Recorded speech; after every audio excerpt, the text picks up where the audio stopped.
मैं डॉक्टर शशिभूषण, सहायक प्राध्यापक हिंदी विभाग, कमलाराय कॉलेज, गोपालगंज, जयप्रकाश विश्वविद्यालय छपरा। प्रिय छात्रों, आज मैं आपके समक्ष अंधेरी नगरी में जो व्यक्त चेतना है, संवेदना है, भाव है, उस पर अपना व्याख्यान दूंगा। इससे पूर्व के वर्ग में मैंने भारतेंदु हरिश्चंद्र की जीवनी पर चर्चा की थी। आज मैं आपके समक्ष अंधेरी नगरी के भाव पक्ष को लेकर उपस्थित हूँ। भारतेंदु जी जो है वो जनजीवन से जुड़े हुए जनता के कलाकार थे, अतः उन्होंने नाटकों से प्रेरणा ली, लोक नाटकों से प्रेरणा ली, लोकधर्मी स्वरूप को अपनाया। नाट्य संरचना में जीवंतता आदि लाने के लिए उन्होंने ऐसे नाट्य रूप अपनाए जिसका स्वरूप लोकधर्मिता के निकट महसूस होता है। अंधेरी नगरी हो या वैदिक हिंसा भक्ति, ऐसे ही नाट्य रूप है। अंधेरी नगरी प्रहसन है, पर उसमें नौटंकी शैली को पेश किया गया है। अंधेरी नगरी का जो विधान है वह नीति शिक्षा को लेकर है। गोवर्धन दास और राजा अपने अपने कर्मों का फल भोगते हैं। भारतेंदु ने 11 नाटक लिखे थे। अपने नाटकों भारत दुर्दशा, भारत जननी, वैदिक हिंसा न भवती की तरह अंधेरी नगरी में भी उन्होंने देश की राजनीतिक, आर्थिक, सामाजिक और धार्मिक जो विकृतियां हैं उसमें और संस्कृति है उसका सजीव चित्रण उन्होंने किया है। सामाजिक उनमें जो है सामाजिक चेतना और जनता के प्रति जो दायित्व की भावना है वह प्रबल है। उसका समूचा साहित्य देशानुराग से भरा हुआ है। अंधेरी नगरी भारतेंदु का 6 दृश्यों वाला 18-19 पृष्ठों का छोटा आकार का एक प्रहसन है। भारतेंदु के इस प्रहसन का जो कथा वस्तु है वह बड़ा ही संक्षिप्त है। एक महंत अपने 2 चेलों के साथ एक नगर में जाता है और वहाँ का जो भव्यता है वह उसे प्रभावित कर लेता है, एक चेला को प्रभावित कर लेता है। गोवर्धन दास गुरु के मना करने पर भी वह शिष्य, वह चेला गोवर्धन दास है, वह वहाँ रुक जाता है। गुरु मना करते हैं कि यहाँ मत ठहरो। राजा के दरबार में दीवार गिरने से बकरी मरने का मामला न्याय में आता है। और मूर्ख राजा अपने मूर्खता के कारण कोतवाल को दोषी ठहरा देता है और उसे फांसी की सजा सुनाता है।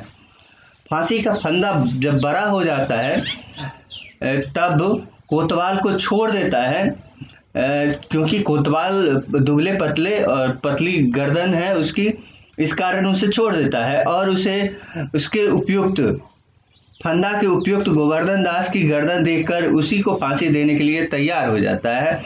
तब गुरुजी अपने बौद्धिक क्षमता बुद्धि से चेला को बचा लेता है और स्वयं राजा फांसी पर चढ़ने के लिए उद्यत हो जाता है। लेखक ने अपने युग में समाज की जो कुरीतियां हैं, विकृतियां हैं, उस और सांस्कृतिक जो विघटन है, आर्थिक दुर्दशा का, धर्म के क्षेत्र में जो पाखंड है, आडंबर है, उसका संकेत मात्र दिए है। उस समय छुआछूत और जातिवाद हिंदू समाज में घून की तरह लगकर उसे खोखला कर रहा था।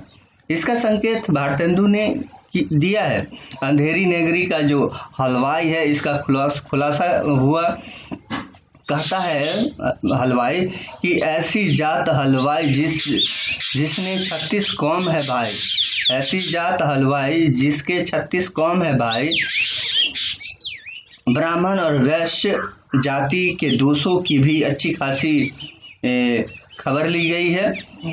जात वाला ब्राह्मण अपने कथन से टका धर्म वाले के दोषों का पर्दाफाश करता है। जो उदाहरण के लिए देख सकते हैं कि जात ले जात, टके सेठ जात, 1 टका दो, हम अभी अपनी जात बेचते हैं टके के वास्ते, ब्राह्मण से धोबी को ब्राह्मण कर दे, टके के वास्ते जैसी कहो व्यवस्था दे, टके के वास्ते झूठ को सच करे, टके के वास्ते ब्राह्मण से मुसलमान, टके के वास्ते हिंदू से क्रिस्तान, टके के वास्ते धर्म और प्रतिष्ठा दोनों बेचे, टके के वास्ते झूठी गवाही दे, टके के वास्ते पाप को पुण्य माने, टके के वास्ते नीच को भी पितामह बनावे, वेद धर्म कुल मर्जाद सच्चाई भराई सब टके सेर। इस कथन से उस समय के लोगों के चरित्र का जो अधपतन है वह दिखाया जाता है कि वे लोग धन के लिए बड़े से बड़ा अधर्म कर्म करने के लिए तैयार रहते थे। इस प्रकार जात वाले ब्राह्मण के माध्यम से भारतेंदु ने अपने युग के कटु यथार्थ को रूपायित किया है। बनियों और महाजनों के दोषों को भी उजागर करते हुए पाचक चूरन वाला कहता है, चूरन सभी महाजन खाते, जिससे जमा हजम कर जाते, चूरन खाते लाला लोग, जिनकी अकिल अजीरिन रोग। व्यापार व्यवसाय करना और महाजनी करके ऋण के बदले गरीब जनता का शोषण करना वैश्यों के लिए आम व्यवहार है। मूर्ख होते हुए भी और अशिक्षित होने के बावजूद भी ये लोग केवल धन के बल पर दीन दुखी जनता का शोषण करते रहते हैं और उनके रक्त पसीने से जो छोटी सी कमाई होती है उसको भी हड़प कर जाते हैं और बेईमानी से अपना तिजोरी भरने का काम करते हैं। बाजारों में चक्कर लगाने वाली युवतियों पर कुदृष्टि डालने वाली जो रूपवती स्त्री के जाल में फंसाने वाले युवक की भी कमी नहीं थी। उस समय मछली वाली जैसी छबीली युवतियां भी ऐसे नवयुवकों की ताक में रहती थी और अपने यौवन से लोगों को आकृष्ट कर उसे उल्लू बनाने का काम करती। मछड़ियां 1 टके के बिकाई, लाख टका के बाल जोबन, गाहक सब ललचाई, नैन मछड़ियां रूप जाल में, देखत ही फंस जाए, बिन पानी मछली सो बिरहिया, मिले बिना अकुलाए। भारतेंदु की दृष्टि से पत्रकार और समाचार पत्रों के संपादक भी नहीं बच पाते हैं। चूरन खावे एडिटर जात, जिसके पेट में पचे नहीं बात। देश की आर्थिक विसंगतियां भारतेंदु के लिए सर्वाधिक पीड़ा एवं चिंता का मूल विषय था और उनके मूल जो कारण है अंग्रेजी शासन की जो अर्थनीति है तथा शोषण की जो उसकी इच्छा है उससे वह परिचित थे। भारतीयों में विदेशी माल का और विदेशों से बनी वस्तुओं के प्रति जो आकर्षण है वो खतरनाक था। उस समय वे अंग्रेज द्वारा लाई गई जो विलासी वस्तुओं है उसका जो शिकार वहाँ की जनता हो रही थी। उधर अंग्रेज टैक्स पर टैक्स लगाकर भारतीय जनता की जो आर्थिक क्षमता है उसके उद्योग धंधों कृषि को वह तास नाश कर रहा था। अंधेरी नगरी के दूसरे जो दृश्य है उसमें घासी राम इसी और संकेत करता है, सोचने और कुछ करने की प्रेरणा भी देता है। धार्मिक क्षेत्र की भी स्थिति बहुत ही दयनीय थी। साधु संतों वनों में तपस्या करने के बजाय कंधे पर झोला टांग कर कमंडल लेकर गली गली घूमते रहते थे और भगवान के नाम पर अच्छे अच्छे स्वादिष्ट मेवा मिठाई भोजन पेट भर खाना सोना और दुनिया दिखावे की भजन कीर्तन करना उनका पेशा हो गया था। अंधेरी नगरी का जो महंत और उसका शिष्य गोवर्धन दास यही करते दिखाई देते हैं।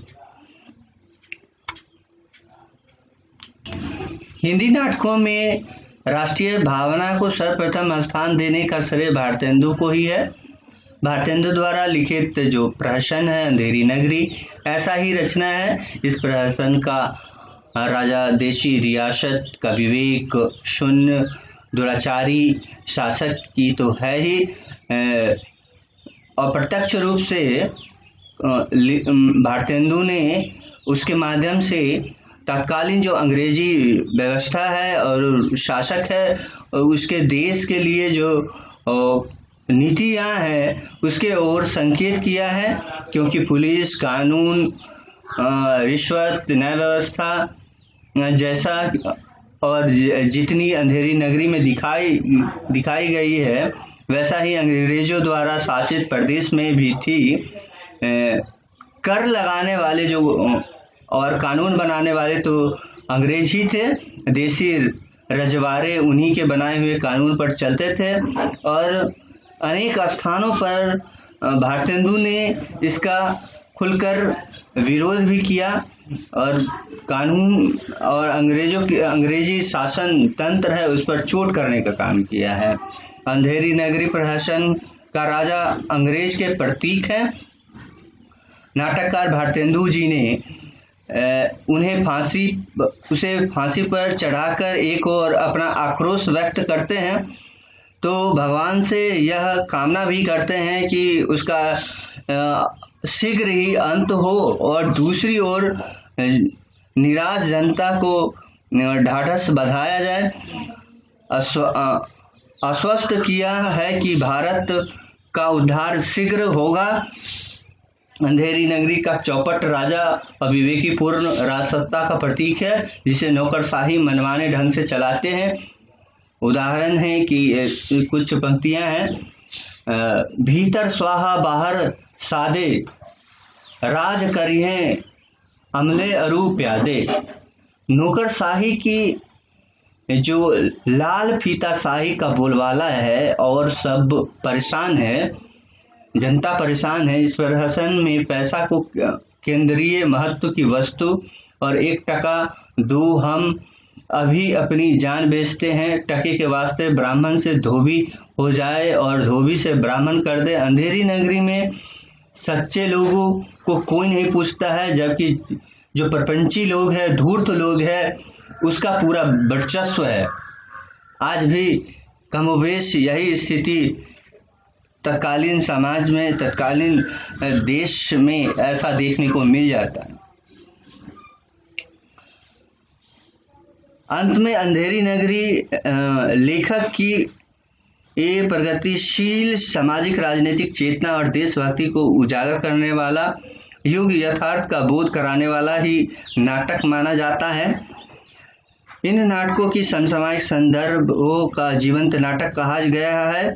आचार्य शुक्ल ने भारतेंदु को साहित्य के नए युग का प्रवर्तक माना है, तो डॉक्टर रामविलास शर्मा भारतेंदु से हिंदी में यथार्थवादी का उदय मानते हैं और जयशंकर प्रसाद अपने निबंध यथार्थवाद और छायावाद में भारतेंदु से यथार्थवाद का प्रारंभ बताते हैं। धन्यवाद।